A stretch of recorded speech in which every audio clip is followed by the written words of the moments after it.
BCS এক্সামিনেশনের semester 4-এ তোমাদের সিলেবাসে সবথেকে যেটা নতুন নিউয়েস্ট থিং বলে পরিচিত সেটা হচ্ছে ব্লগ রাইটিং। এটা সত্যি একটা ইনোভেটিভ একটা জিনিস, যেটা হচ্ছে ব্লগ রাইটিং। এখন আমরা এমন একটা যুগে বাস করছি যে যুগটা হচ্ছে ইন্টারনেটের যুগ, দ্য এজ অফ ইন্টারনেট। এখানে আমাদের নিজের ডায়েরি লেখার থেকে, আমাদের নিজের কোনো লেখার থেকে গুরুত্বপূর্ণ লেখা হচ্ছে ব্লগ রাইটিং। অ্যাকচুয়ালি ব্লগ বলতে ওয়েব ব্লগকে বোঝায়, WEBLOG, মানে ওয়েবসাইট, মানে ওয়েবের মাধ্যমে, www ডট, এই যে কথাটা শুনেছো, ওয়ার্ল্ড ওয়াইড ওয়েব, এর মাধ্যমে আমাদের যখন ইন্টারনেটে আমরা কোনো আর্টিকেল লিখি তখন সেই আর্টিকেলটাকে ব্লগ রাইটিং বলে। এর ডিটেলসে আমার এখন জেনে লাভ নেই। আমি যদি তোমাদের সত্যি ব্লগ সম্পর্কে আলাদাভাবে কিছু স্পেসিফিক মানে ডিটেলসে জানতে হয় তাহলে কমেন্ট বক্সে কমেন্ট করো, আমি একটা আলাদা তোমাদের কমেন্টের বেসিসে আমি তখন আলাদা করে একটা আলোচনা করব। আজকে যেটা এই ক্লাসটাতে আলোচনা করব সেটা হচ্ছে আমি আমার সেমিস্টার 4 এক্সামিনেশনের জন্য ব্লগ রাইটিংটা লিখবো কিভাবে। একটা কথা মনে রাখবে যে তোমার যে ব্লগ রাইটিংটা আছে সেটার জন্য তোমার ধার্য করা হয়েছে 5 মার্কস, কারণ এই ব্লগ রাইটিং এর সঙ্গে ইমেল রাইটিং দুটো রাইটিং করলে 5 + 5 = 10, মানে তুমি 10 মার্কসের জন্য এগোবে। এবং এই ব্লগ রাইটিংটা তোমাদের বলা হয়েছে 75 ওয়ার্ডস, কিন্তু সত্যি কথা বলতে গেলে একটা ব্লগ রাইটিং 75 ওয়ার্ডসের মধ্যে লেখা কিন্তু যথেষ্ট জটিল কাজ। আবার একই রকম ভাবে যারা ইংরেজিতে অনেক সহজভাবে চাইছো তাদের কাছে কিন্তু কিছুটা সহজও বটে। এবার এটা কেন বলছি, এটার ক্ল্যারিফিকেশন, মানে এটা যদি তোমাকে বুঝতে হয় তাহলে এই ক্লাসটা পুরোটা করতে হবে, এই ক্লাসটা পুরোটা ফলো করতে হবে, কারণ এই ক্লাসে আমি তোমাদেরকে শেখাবো ব্লগ রাইটিং বলতে কি বোঝায়, আমি তোমাদেরকে শেখাবো ব্লগ রাইটিং এর নিয়মগুলো কি কি, মানে এর স্ট্রাকচারটা কিরকম, কি কি থাকে ব্লগ রাইটিং এ। আমি তোমাদেরকে দেখাবো একটা উদাহরণ দিয়ে কিভাবে আমি একটা ব্লগ রাইটিং লিখবো। কিন্তু কাউন্সিল তোমাকে যতই 75 ওয়ার্ডস এর মধ্যে বলুক না কেন, একটা ব্লগ রাইটিং তোমাকে 100+ ওয়ার্ডস এর মধ্যে লিখতে হবেই হবে, নইলে তুমি তোমার ব্লগটাকে ক্লিয়ার করতে মানে ভালোভাবে লিখতে পারবে না। সুতরাং চলো স্টেপ বাই স্টেপ ব্লগ রাইটিংটা শিখে নিই।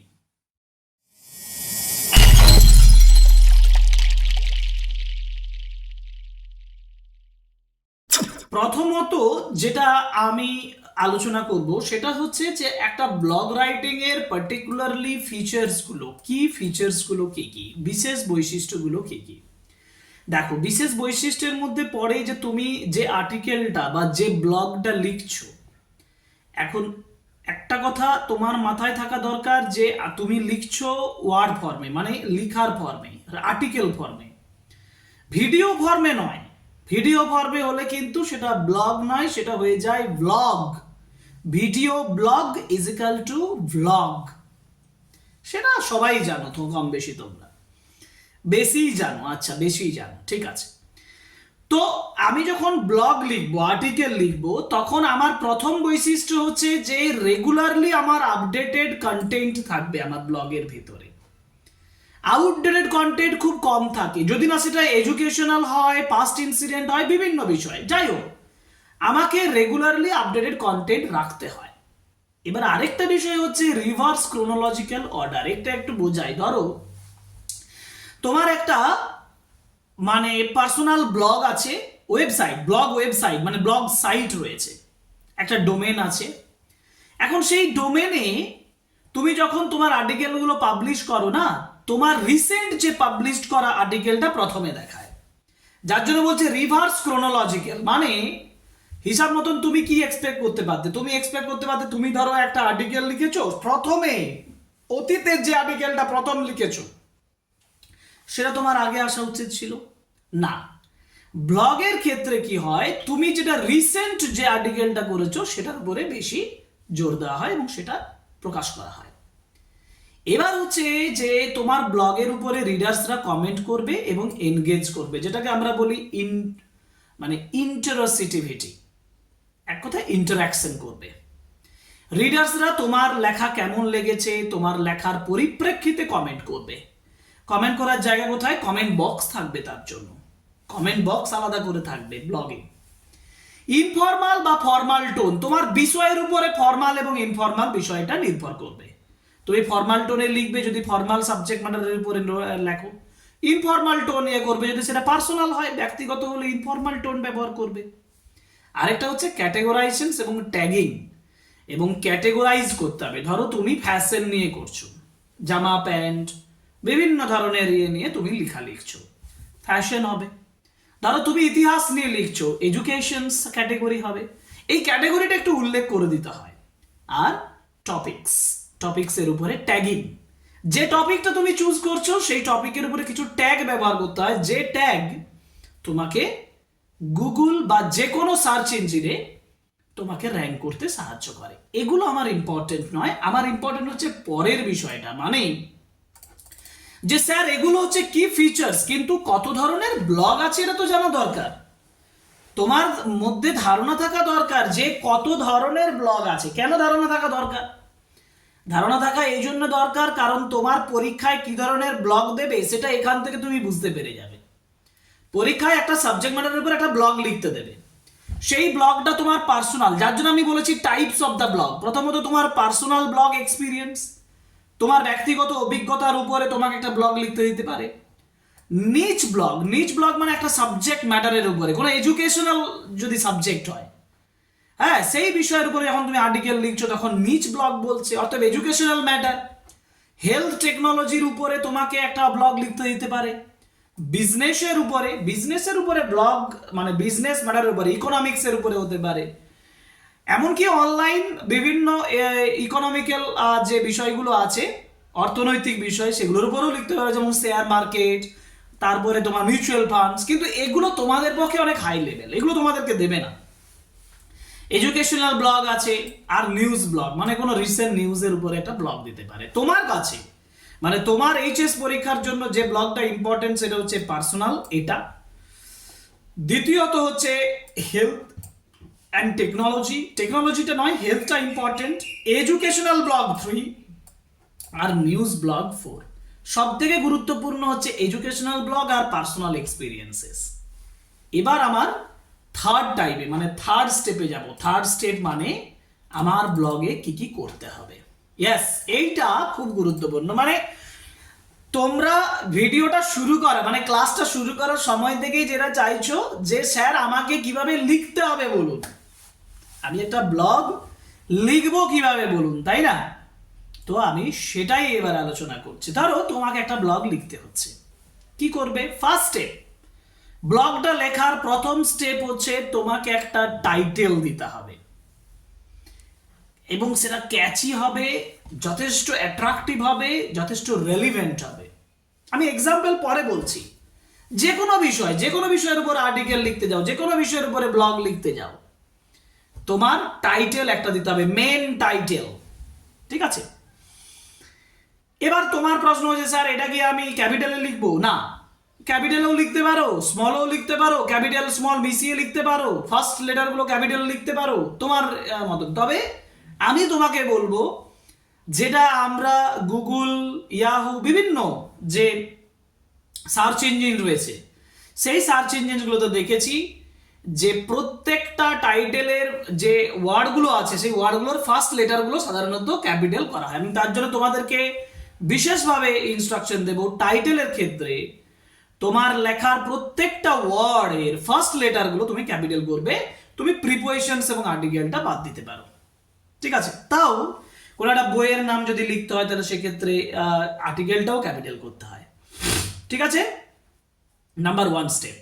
এবার নাম্বার 2 স্টেপ। নাম্বার 2 স্টেপ মানে হচ্ছে মেন বডি। এই যে টাইটেলটা দিলাম আমি এখানে, এই টাইটেলটা দেওয়ার পরে এই অংশটা বডির মধ্যেই পড়ে যায়, তাও আমি বলছি আলাদা করে ইন্ট্রোডাকশন দেবে। ইন্ট্রোডাকশন গুলো তোমাকে লিখতে হবে না, কিন্তু একটা ইন্ট্রোডাকশন দিতে হবে যে কোনো বিষয়ের বিষয়ে। ইন্ট্রোডাকশনে কি লিখবে? ইন্ট্রোডাকশনে বলবে যে আমি এই বিষয়টা উত্থাপন করছি, এই বিষয়টা নিয়ে লিখছি, এই মানে যে সাবজেক্ট ম্যাটার তুমি টাইটেলে দিচ্ছ সেই টাইটেল রেলিভেন্ট কতগুলো কথা এখানে বলতে হবে। যে ডিটেলসটা মানে মেন বডিতে মেন ডিটেলসটা শুরু করার আগে ইন্ট্রোডাকশনে তোমার মূল একটা টাচ দিতে হবে যে রিডার্স যিনি এই ব্লগটা পড়বেন তিনি কি সম্পর্কে পড়তে যাচ্ছেন। টাইটেলে তো তিনি একটা আইডিয়া পাচ্ছেনই, কিন্তু আরো কি কি পাওয়া যাচ্ছে সেটা ইন্ট্রোডাকশন দিতে পারো। এমন কি তোমার এই মেন বডিতে কি কি থাকছে, মেন বডিতে মানে মূল যে আর্টিকেলটাতে মূল ব্লগটাতে কি থাকছে সেটা তুমি ইন্ট্রোডাকশনে পয়েন্টস আকারে 1 2 3 4 করে লিখতে পারো। মানে কন্টেন্ট আমি যেটা বলতে চাইছি, ইন্ট্রোডাকশনে দু একটা সেন্টেন্স বলে তুমি কন্টেন্ট দিতে পারো যে দিস ইজ দ্য কন্টেন্ট। এটা নাম্বার 2। নাম্বার 3 হচ্ছে মেন বডি। এবার মেন বডিতে ব্লগের কিছু নিয়ম আছে। তুমি যখন একটা আর্টিকেল লেখো তখন কি করো, তোমার কোনো প্যারাগ্রাফ চেঞ্জ করার বা প্যারাগ্রাফটাকে ভেঙে করার কোনো নির্দিষ্ট নিয়ম থাকে কি? তুমি যত খুশি প্যারাগ্রাফ লিখে যাও, মানে প্যারাগ্রাফটা যত লেন্দি হোক 150 ওয়ার্ড 100 ওয়ার্ড 50 ওয়ার্ড প্যারাগ্রাফটা লিখে দিলে। কিন্তু মেন বডিতে যখন তুমি ব্লগটা লিখবে তখন কিন্তু একটাই প্যারাগ্রাফ হবে না।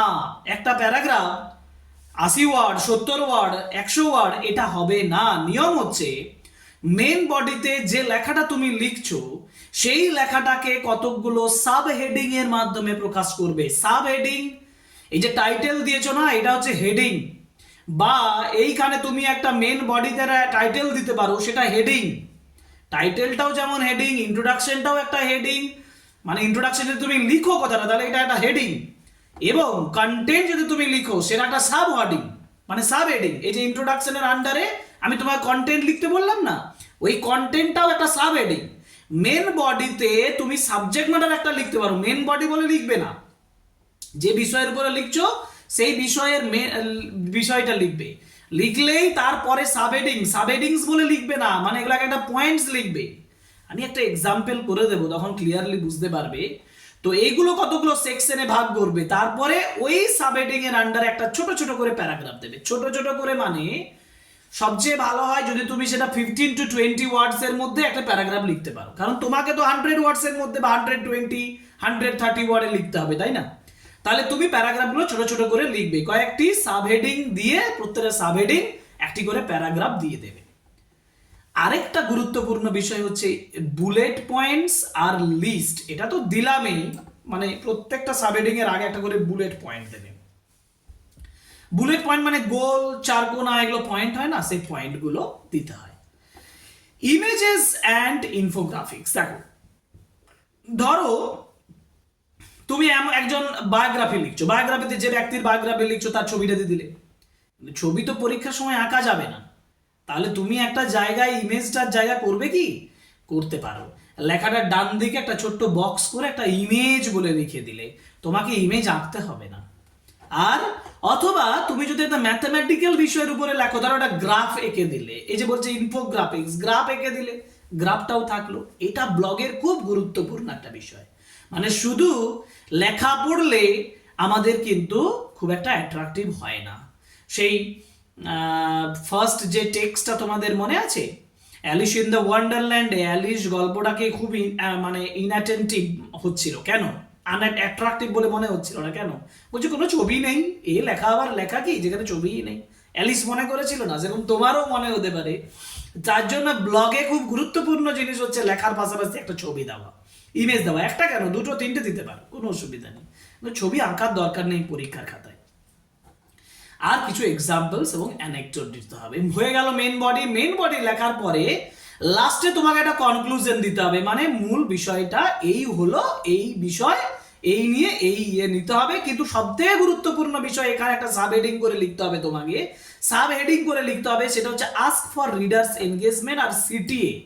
সিটিএ মানে হচ্ছে কল টু অ্যাকশন, মানে যদি প্রবলেমেটিক সিচুয়েশন হয় তাহলে কি অ্যাকশন নেওয়া যায় সেই বিষয়ে একটা আলাদা প্যারাগ্রাফ করে সাব হেডিং করে লিখতে পারো।